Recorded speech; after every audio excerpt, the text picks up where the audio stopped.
Vamos lá? Então, continuando na nossa aula, a questão da obrigação tributária, vamos para o nosso próximo tópico. O nosso próximo tópico é sobre a relação jurídico-tributária. Mas nesse tópico, nós vamos dar enfoque à questão da regra matriz de incidência tributária, que é um tema parecido com os aspectos da norma tributária, mas que tem suas peculiaridades, como hipótese e consequência, pelo professor Paulo de Barros Carvalho. Então vejamos, antes de falar, vamos dar um introito aí, né? Teórico! Vamos nessa? Vamos lá. O princípio da legalidade restringe o poder de tributar, porque prevê que somente a lei como regra poderá criar, instituir ou majorar um tributo. A relação jurídica só nascerá se o fato gerador for praticado por alguém e este fato deve estar previsto na lei tributária. Claro, aí pensando como a tipicidade tributária, em que todos os aspectos da norma tributária estão previstos em lei. A relação jurídica tributária é uma relação obrigacional ex lege. Por que é uma obrigação ex lege e não uma obrigação ex voluntária? A obrigação ex voluntária, como você estudou aqui comigo, gera uma receita pública originária. Já a obrigação ex lege gera uma receita pública derivada. Exemplos de receitas públicas originárias decorrentes de obrigações ex voluntária, ou seja, obrigações decorrentes da autonomia de vontade, tarifa, preço público, aluguel de imóveis, laudêmio, compensações financeiras decorrentes de exploração de petróleo, solo criado, também chamado de outorga onerosa do direito de construir, entre outros. Exemplos de obrigações ex lege que geram aí receitas públicas derivadas para o Estado. Tributo. Tributo é a principal receita pública derivada do Estado. Aí, os impostos, as taxas, as contribuições de melhoria, o empréstimo compulsório e as contribuições especiais, também denominadas por alguns autores de contribuições parafiscais, ok? Então vamos lá. Veja que aqui também vamos falar um pouco a respeito da definição legal do fato gerador. O artigo 118 do Código Tributário Nacional.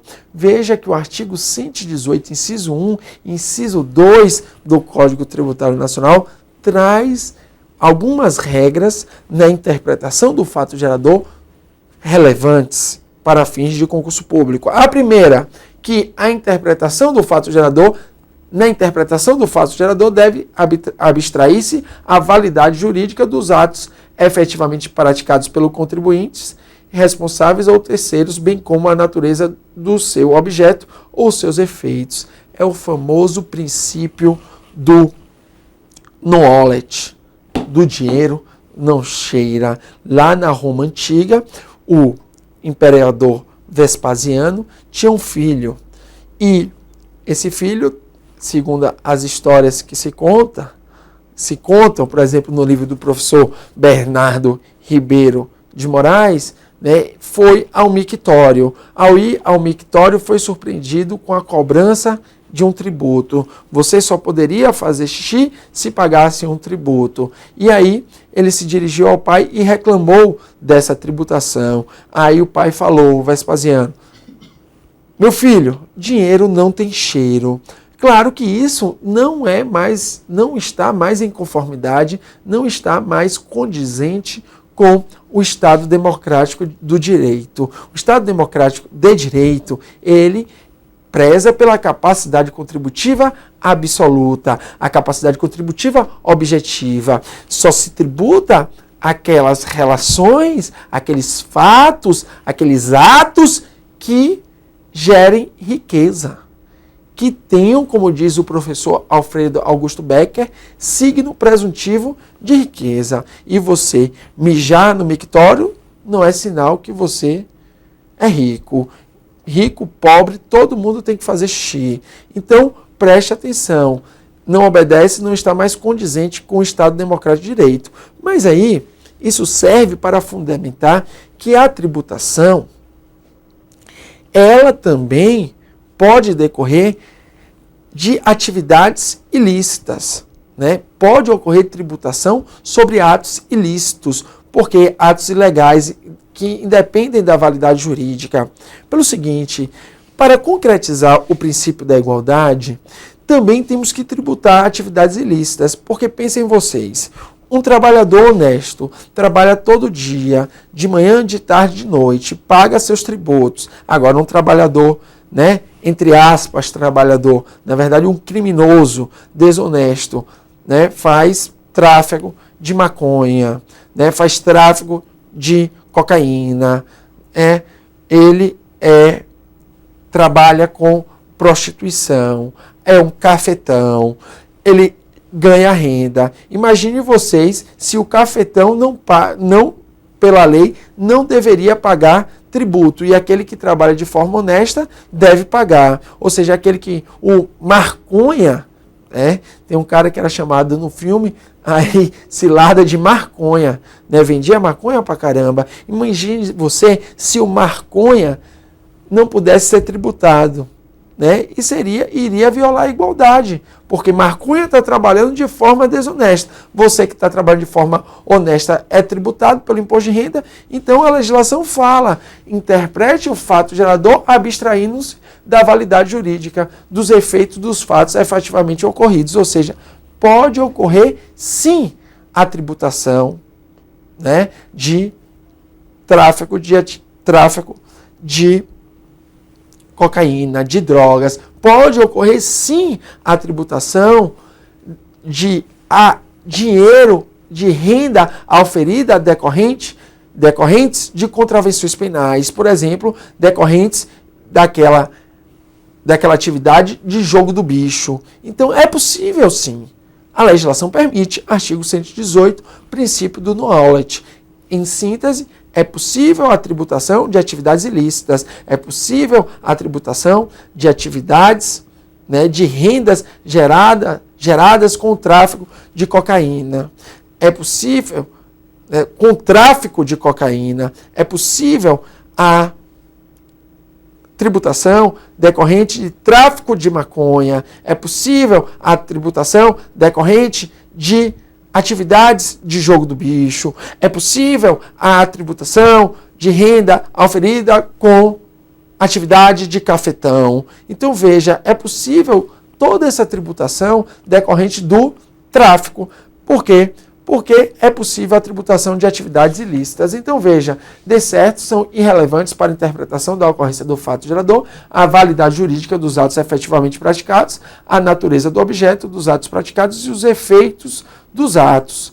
Desse modo, todos que realizarem o fato gerador deverão, em princípio, pagar o tributo. Não se deve avaliar a nulidade ou anulabilidade do ato jurídico. A capacidade civil do sujeito passivo, mesmo ele sendo menor, ele pode pagar o tributo, porque a capacidade tributária passiva independe da maioridade civil ou mesmo a ilicitude do ato praticado. É legítima a cobrança do ISS do advogado que presta serviços de consultoria jurídica, mesmo em situação irregular perante a OAB. Por quê? Porque aquele que está em situação regular paga. Então, o que está em situação irregular, conforme o artigo 118, inciso 1, também deve pagar. Veja aí uma questão da ESAF, a aquisição de renda e a promoção de circulação de mercadorias como produto de renda advinda do jogo do bicho, por exemplo, apesar de fatos ilícitos, são passíveis de tributação. Questão considerada correta. Veja aí outra questão do CESP para juiz federal.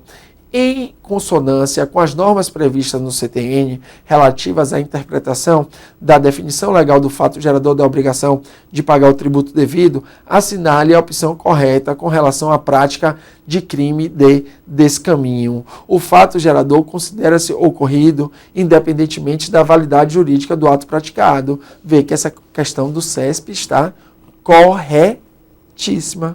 Questão correta.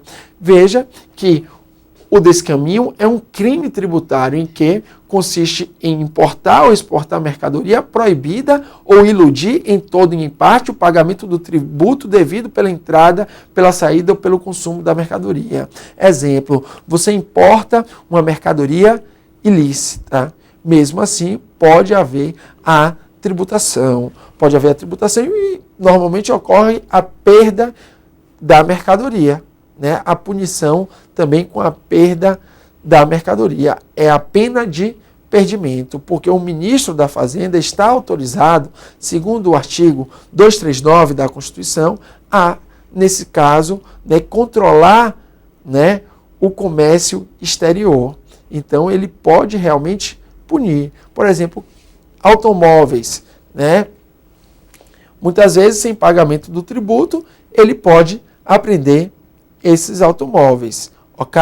Então, perceba que é possível, sim, a tributação nesse caso e também é possível, sim, a pena de perdimento. O que é que eu chamo a sua atenção nesse caso? Chamo a sua atenção para a atividade de tráfico de drogas e também de jogo do bicho. São as que mais caem em concurso.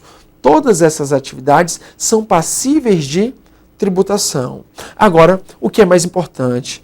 O fato gerador em abstrato, ele não é ilegal. Ou seja, não posso estabelecer na lei um fato gerador ilegal. Na verdade, quando se fala que a tributação das atividades ilícitas é possível, estamos falando aí do fato gerador em concreto. Estamos falando aí da hipótese de incidência realizada, do fato impunível. Isso é importante você fazer a distinção. O que é possível é que o fato gerador em concreto seja ilegal, mas não é possível que o fato gerador em abstrato seja ilegal. Por quê? Porque não vai se colocar, né, na lei que ao oferir renda decorrente da atividade de cafetão vai se tributar. Na verdade, a lei ela é mais abstrata, ela coloca ao oferir renda. Aí, se, no caso, a pessoa ofere renda decorrente de um cassino, que é ilegal no Brasil, né? Se ela ofere renda decorrente, é possível a tributação, porque aí é o fato gerador em concreto.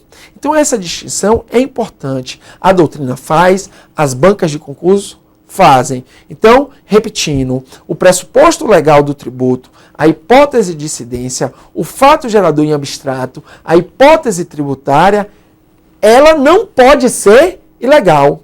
Isto é, a previsão abstrata na lei, como você estudou, não pode ser legal. O que pode ser ilegal é o fato gerador em concreto. É o fato impunível, é a hipótese de incidência realizada, é o fato jurídico tributário, é o facto tributário, é o fato da vida. O fato da vida pode ser ilegal. Você está prestando um serviço de advocacia sem ter OAB. É um fato da vida ilegal. Pode haver a tributação? Pode. Agora, a lei em si, a lei instituidora do tributo, não pode colocar um fato gerador ilegal. Por quê? Porque a lei em si ela é mais abstrata. O que pode ser ilegal, e isso é importante, como diz a doutrina, é o fato gerador em concreto que acontece no mundo real. O mundo do direito não se coloca ilegalidades. Agora, o mundo dos fatos pode acarretar ilegalidades passíveis de tributação. Um abraço.